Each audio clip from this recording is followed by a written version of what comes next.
So let's start the video. First of all, go to the Insert tab and insert an image into the slide.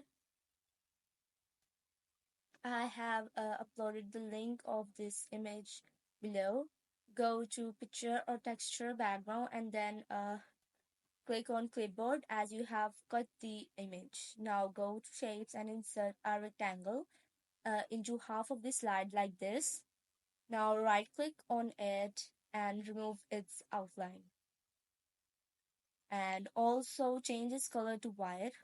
Now right click on it and click on this added points option and change the points like this. You can make any random points. So I have increased this and I'm gonna change some added points as well. Now what we have to do is that we're gonna add a text box and I'm gonna write my text in it.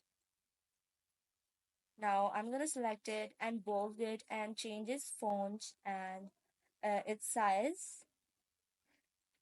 You can change the font and size according to your preferences. Now change its color to white. Adjust it. Increase its size. Select both the text. Decrease the size. Now select both the rectangle and the text and go to Shape Format.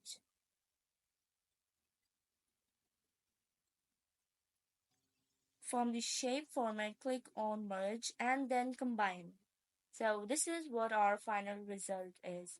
Be sure to like the video and subscribe my channel to get the latest updates and new tricks of PowerPoint.